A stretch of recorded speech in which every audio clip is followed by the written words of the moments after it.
আসসালামু আলাইকুম প্রিয় দর্শক, আপনাদের সকলকে আমন্ত্রণ জানাচ্ছি রাজনীতির কথা অনুষ্ঠানে।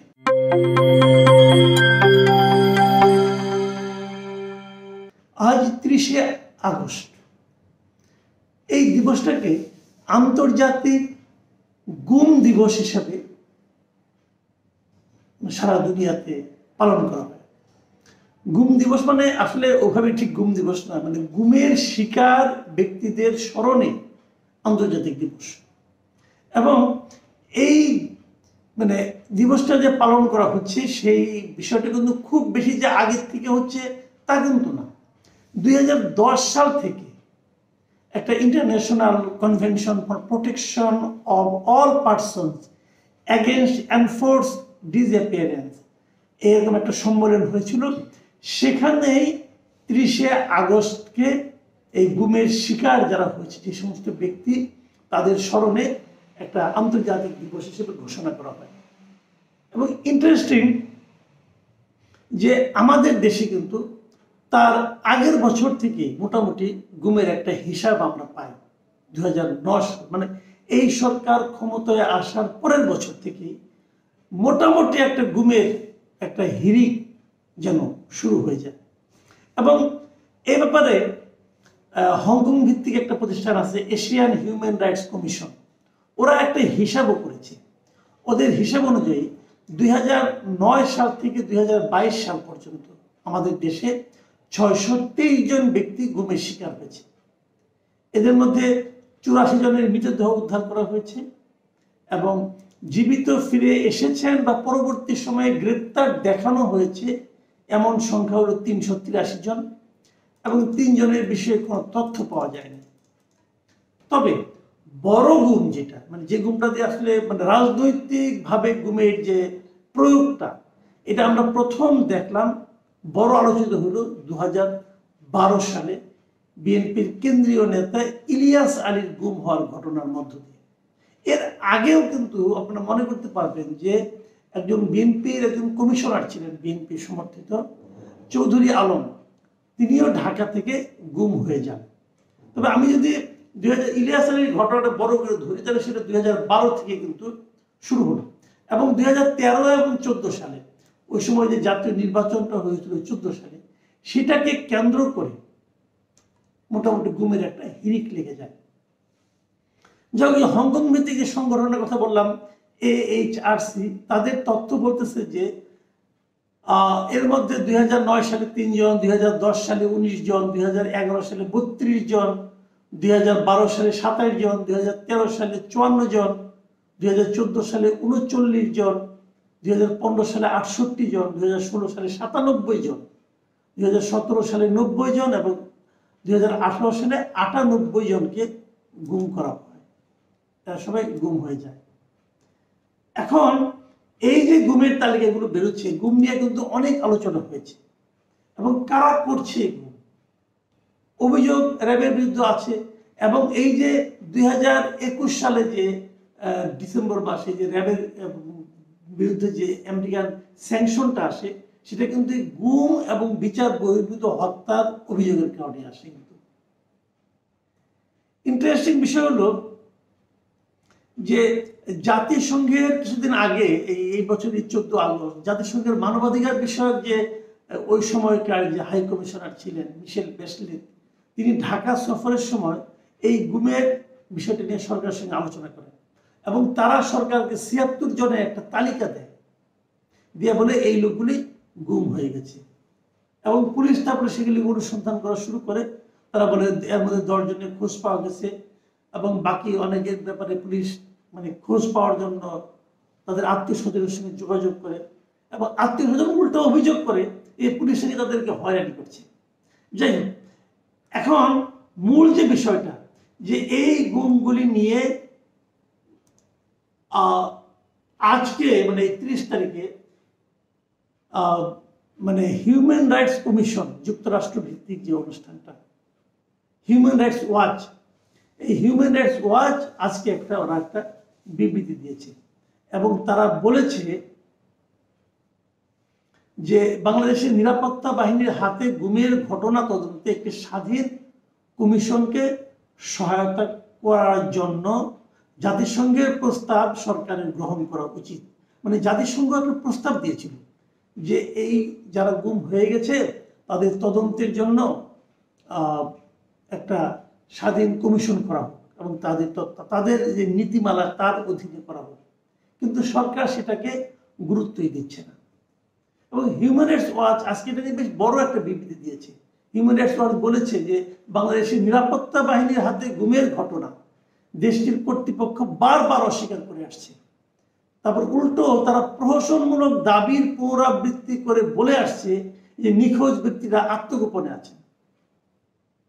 আমরা কিন্তু দেখেছি আজকে এই মায়ের ডাক সংগঠন আছে, তাদের মাধ্যমে অনেক লোক কিন্তু এসেছিল যে তার বাবা যখন গুম হয়ে যায় তখন সেই বাচ্চাটার বয়স ছিল 2 বছর, এখন সে ক্লাস 3-তে পড়ে। সে অভিযোগ করছে, সে গুম হয়ে যায় ব্যক্তির মা অভিযোগ করছে। একজন মা তো কান্না করতে করতে তার গলা দিয়ে রক্তই পর্যন্ত বেরিয়ে গেল। আজকে দেখলাম পত্রিকায় অনেক স্ত্রী ওয়েট করছে স্বামীর জন্য, তারা বলছে যে অন্তত পক্ষে লাশটা দেওয়া হোক, খবরটা দেওয়া হোক যে সে আসলে জীবিত আছে কি নাই। এই যে মর্মান্তিক ঘটনাগুলো, এগুলো কিন্তু আইন প্রয়োগের সংস্থা অথবা সরকার অথবা কাউকে স্পর্শ করছে বলে মনে হচ্ছে না। উল্টো সরকারের পক্ষ থেকে কি বলা হচ্ছে যে এই লোকগুলো আত্মগোপনে চলে গেছে। 10 বছর 12 বছর ধরে আত্মগোপনে আছে তারা, সন্তানকে ছেড়ে, স্ত্রীকে ছেড়ে, মাকে ছেড়ে। তাহলে এই যে আজকে যারা কান্নাকাটি করলো এরা কি নাটক করলো? এই সমস্ত প্রশ্ন কিন্তু উঠছে। এবং হিউম্যান রাইটস ওয়াচ আজকে বলেছে যে বাংলাদেশে যারা মানবাধিকার পর্যবেক্ষক আছে বাংলাদেশে, তাদের হিসেব অনুযায়ী 2009 সাল থেকে 600-র বেশি ব্যক্তিকে গুম করা হয়েছে। এখনো প্রায় 100-র মতো লোক নিখোঁজ আছে। আর হিউম্যান রাইটস ওয়াচে এশিয়া বিষয়ক যে জ্যেষ্ঠ গবেষক, সিনিয়র যে রিসার্চার জুলিয়া ব্লেকটন বলেছেন যে গুমের বাস্তবতা ধারাবাহিকভাবে অস্বীকারের মাধ্যমে বাংলাদেশের কর্তৃপক্ষ শুধু তামাশা করছে না, উল্টো তারা ভুক্তভোগী পরিবারের কষ্টকে দীর্ঘায়িত করছে। ওই যে বলছে তারা আত্মগোপন করে আছে, এমনও বলা হয়েছিল, আমাদের খুবই দায়িত্ববান ব্যক্তিরা বলেছেন যে অনেক সময় যে বিভিন্ন মেয়ের সঙ্গে প্রেম ঘটিত ব্যাপারে অনেকে পালিয়ে যায় না, এরা নাকি সেরকম ভাবে পালিয়ে গেছে, এগুলো বলা হয়েছিল। যা হোক, এই বাংলাদেশের একটা জিনিস এখানে হিউম্যান রাইটস ওয়াচের আজকে এই বক্তব্যে আপনারা জানতে পারবেন, সেটা হলো যে গুম সংক্রান্ত একটা সনদ আছে জাতিসংঘের। এই সনদে কিন্তু বাংলাদেশ এখনো সিগনেচার করেনি। এটা ছাড়া জাতিসংঘের সব মানবাধিকার সনদে বাংলাদেশ স্বাক্ষর করছে। 2022 সালে অগাস্টে যখন নাকি এই মানবাধিকার বিষয়ক তৎকালীন হাই কমিশনার মিশেল বেস্টেট বাংলাদেশে এসেছিলেন, তিনি তখন ওই সনদে বাংলাদেশকে স্বাক্ষর করার জন্য আহ্বান জানিয়েছিলেন। বাংলাদেশ সেটাতে স্বাক্ষর করেনি এবং এই না করার মাধ্যমে কিন্তু জাতিসংঘের গুম বিষয়ক যে অবজারভেশন, তাকে আসলে একভাবে বাংলাদেশ অস্বীকারই করল। কেন করল না? এবং এই না করার মাধ্যমে কিন্তু বোঝা গেল যে কিছু একটা আছে। মানে তারা যেটাকে গুম বলছে, বাংলাদেশ সরকার সেটাকে গুম বলছে না। অথবা তারা তখন আবার মিশেল বেস্টেট বলেছিল যে এই যে এখন যে অভিযোগগুলো আছে, এই বিষয়টা যে সরকার যে আসলে এই অভিযোগগুলোকে গুরুত্ব দেয়, যারা গুম হয়ে গেছে তাদের স্বজনদেরকে খুঁজে পাওয়ার জন্য সরকার যে আন্তরিক, এটা প্রমাণের জন্য তারা বলেছিল যে জাতিসংঘের গুম বিষয়ক যে ওয়ার্কিং গ্রুপ আছে তারা যেন বাংলাদেশে আসতে পারে। কিন্তু আমাদের সরকারের পক্ষ থেকে সে ধরনের কথাও, সে ধরনের কোনো উদ্যোগ নেওয়া হয়নি। তাহলে দাঁড়ালোটা কি? আমি এখানে হিউম্যান রাইটস ওয়াচের যিনি গবেষক জুলিয়া ব্লেকটন, ওনার একটা কথা বলি আপনাদের পড়ে শোনাই।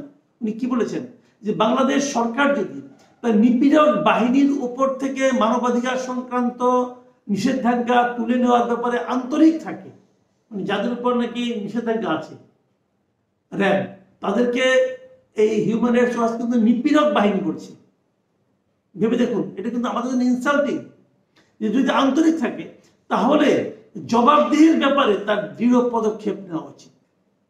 এই কথা, এই জবাবদিহি কিভাবে করবে বলছি, এই কথা স্বীকার করার মাধ্যমে জবাবদিহি শুরু হয় যে গুমের ঘটনা ঘটেছে, স্বচ্ছ ও স্বাধীনভাবে এসব অভিযোগের তদন্ত করা হচ্ছে। মানে আপনি যে জবাবদিহিতা নিতে চান তার প্রথম প্রমাণ হলো আপনাকে স্বীকার করতে হবে যে গুমের ঘটনা ঘটেছে। সরকার তো স্বীকারই করে না। দেখুন, এই লোকগুলো কিন্তু দেশের নাগরিক, তারা এই দেশে বসবাস করে, এদেশের সরকারকে ট্যাক্স দেয় এবং এদেশের জনগণ তারা, তাদের স্বজনরা হারিয়ে গেছে এটা নিয়ে তুচ্ছ তাচ্ছিল্য হাসি তামাশা করা হচ্ছে, খোঁজ খবর করা হচ্ছে না। এবং জাতিসংঘ যেভাবে তদন্তটা করতে বলছে সেটাও করা হচ্ছে না, এবং স্বীকারই করা হচ্ছে না তাদেরকে গুম করা হয়েছে অথবা তারা হারিয়ে গেছে। তো এই হলো আমাদের দেশের মানবাধিকারের বাস্তবতা। এবং মানবাধিকারের ব্যাপারে সরকারের যে সদিচ্ছা আছে সেটা কিন্তু সরকার প্রমাণ করতে পারছে না। এবং ইন্টারেস্টিং, যত লোক হারিয়ে গেছে তার 98% কোনো 99% মানুষই কিন্তু বিএনপির লোকজন, বিএনপি, ছাত্রদল, অমুক তমুক এগুলো। এবং ধরে নেওয়া যাওয়ার সময় ফ্যামিলির কাছে যখন নিয়ে যায়, ঘরে নক করে এসেছে, নিজেদেরকে পরিচয় দিয়েছে আইন শৃঙ্খলা রক্ষাকারী বাহিনীর লোক হিসেবে। অনেককে যায় তারা ডিবি অফিসে দেখেছে, তারা এসে বলেছে ওরা কিন্তু ওখানে দেখে আসতাম, কিন্তু আইন শৃঙ্খলা রক্ষাকারী বাহিনী এটা স্বীকার করেনি, তারা হারিয়ে গেছে, হাওয়া হয়ে গেছে। এই জিনিসটা জাতি হিসেবে আন্তর্জাতিক অঙ্গনে আমাদেরকে সম্মানিত করে না, বরঞ্চ আমাদের সরকারকে একটা পীড়নকারী একটা কর্তৃপক্ষ হিসেবে চিহ্নিত করে। প্রিয় দর্শক, আমরা জানি না এই দুঃসহ পরিস্থিতি থেকে আমরা কবে মুক্ত হতে পারবো, তবে সবকিছুই তো একটা শেষ আছে। আল্লাহ ভরসা। আল্লাহ হাফেজ।